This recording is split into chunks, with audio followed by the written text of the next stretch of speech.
తిరుమలలో భక్తుల రద్దీ కొనసాగుతోంది. వేసవి సెలవులు పూర్తి కావస్తున్న తరుణంలో వీకెండ్ కావడం వల్ల కొండపై యాత్రికుల రద్దీ విపరీతంగా పెరిగింది. వైకుంఠం క్యూ కాంప్లెక్స్ లోని అన్ని కంపార్ట్మెంట్లు భక్తులతో పూర్తిగా నిండిపోయాయి. శ్రీవారి సర్వదర్శనానికి దాదాపు 24 గంటల సమయం పడుతున్నట్లు టీటీడీ అధికారులు తెలిపారు. దీంతో క్యూ లైన్ లో వేచి ఉన్న భక్తులకు టీటీడీ అధికారులు నిరంతరాయంగా పాలు, తాగునీరు, అన్నప్రసాదాలను అందిస్తున్నారు.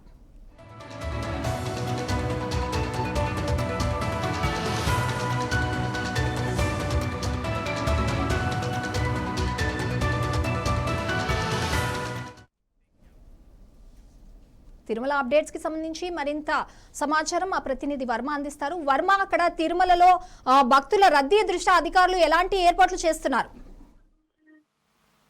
సంగీత, తిరుమలలో భక్తుల రద్దీ కొనసాగుతోంది. ఇప్పటికే స్కూళ్లు, పాఠశాలలు, కాలేజీలు కూడా ప్రారంభమైనప్పటికీ కూడా భక్తుల రద్దీలో అయితే మార్పు కనపడటం లేదు. నిన్న ఆదివారం సందర్భంగా భారీ సంఖ్యలో భక్తులు తిరుమలకు చేరుకోవడం జరిగింది. దీంతో దాదాపు నిన్నటి నుంచి కూడా భారీగా తిరుమలలో క్యూ లైన్లు వ్యాపించిన పరిస్థితి. అన్ని కంపార్ట్మెంట్లు నిండిపోయి కూడా బయట దాదాపు 3 కిలోమీటర్ల మేర క్యూ లైన్లు అయితే వ్యాపించిన పరిస్థితి అయితే ఉంది. నిన్న ఒక్కరోజే 95,000 పైచిలకు భక్తులు స్వామివారిని అయితే దర్శించుకున్నారు. రద్దీ ఎక్కువగా ఉన్న నేపథ్యంలో నిన్న మధ్యాహ్నం నుంచి రాత్రి వరకు కూడా సర్వదర్శనాన్ని నిలిపివేస్తున్నట్టుగా కూడా అధికారులు చెప్పడం జరిగింది. ఆ తర్వాత అర్ధరాత్రి పైన దర్శనానికి సంబంధించి కూడా భక్తుల్ని వదిలిన పరిస్థితి ఉందని చెప్పచ్చు. ఆ తర్వాత మనం చూస్తే మొత్తం 35,000 పైచీలకు నిన్న ఒకరోజే తలనీలాలు సమర్పించిన పరిస్థితి అయితే ఉంది. హుండీ ఆదాయానికి సంబంధించి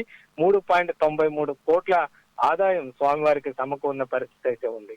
ఇక ప్రస్తుతం కూడా ఈ రోజు కూడా దాదాపు 24 గంటల సమయం దాకా సర్వదర్శనానికి సమయం పడుతున్నట్లుగా కూడా అధికారులు చెప్పడం జరిగింది. ప్రస్తుతం కూడా కంపార్ట్మెంట్లు అన్ని నిండిపోయి బయట ఔటర్ రింగ్ రోడ్ లో దాదాపు 2 కిలోమీటర్ల మేర ప్రస్తుతం క్యూ లైన్లు వ్యాపించున్నాయి. శిలాతోరణం వరకు కూడా క్యూ లైన్ వ్యాపించిన పరిస్థితి అయితే ఉందని చెప్పొచ్చు. ప్రస్తుతం దీంతో అధికారులు ఎప్పటికప్పుడు దీనికి సంబంధించి కూడా భక్తులకు ఇబ్బంది లేకుండా చర్యలు తీసుకుంటున్నామని చెప్తున్నారు. వేసవిని కూడా దృష్టిలో పెట్టుకొని కూడా క్యూ లైన్ లో ఉన్న భక్తులకు ఎప్పటికప్పుడు అన్న ప్రసాదాలు గాని, ఇతర మజ్జిగ, పాలు లాంటి సౌకర్యాలు అయితే అందజేస్తున్న పరిస్థితి అయితే ఉంది. మరోవైపు రద్దీ కంటిన్యూ అవుతున్న నేపథ్యంలో భక్తులకు వసతి గదులు పొందడం కూడా ఇబ్బందికరంగా మారుతోంది. దీంతో పిఎస్సీలోనే భక్తులకు అకామిడేషన్ కూడా టీటీడీ కల్పిస్తున్న పరిస్థితి. సమయం పడుతుందని చెప్తున్నారు సర్వదర్శనానికి. సో విఐపి దర్శనాలు కావచ్చు, ప్రోటోకాల్ దర్శనాలు కావచ్చు, అనుమతిస్తున్నారా? అయితే ఇంకా టీటీడీ మొదట ఈ నెల 15 వరకు కూడా సర్వదర్శనాలకు సంబంధించి కూడా కేవలం సర్వదర్శన భక్తులకే ప్రాధాన్యత ఇస్తామని, ప్రోటోకాల్ దర్శనాలు రద్దు చేసినట్లుగా కూడా అధికారులు చెప్పడం జరిగింది. ప్రస్తుతానికి కూడా ఏదైతే విఐపి బ్రేక్ దర్శనాలను టీటీడీ చెప్పినట్లుగా నిన్నటి వరకు కూడా స్వీకరించమని చెప్పారు. అయితే రద్దీ కొనసాగుతున్న నేపథ్యంలో ఈ రోజు కూడా ఈ సిఫార్సు దర్శనాల పైన ఆంక్షలు విధించే అవకాశం ఉన్నట్లుగా తెలుస్తోంది.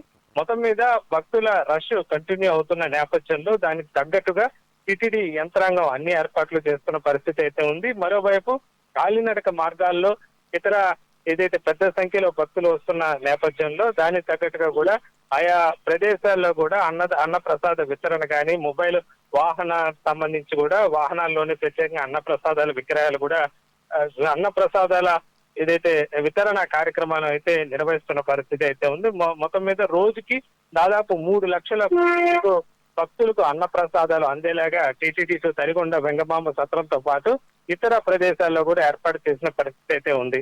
రష్ అవుతున్న నేపథ్యంలో భక్తులకు ఎలాంటి ఇబ్బందులు లేకుండా అన్ని చర్యలు తీసుకుంటున్నట్టుగా అధికారులు అయితే చెప్తున్నారు. సంగీత, థ్యాంక్ యూ వర్మ.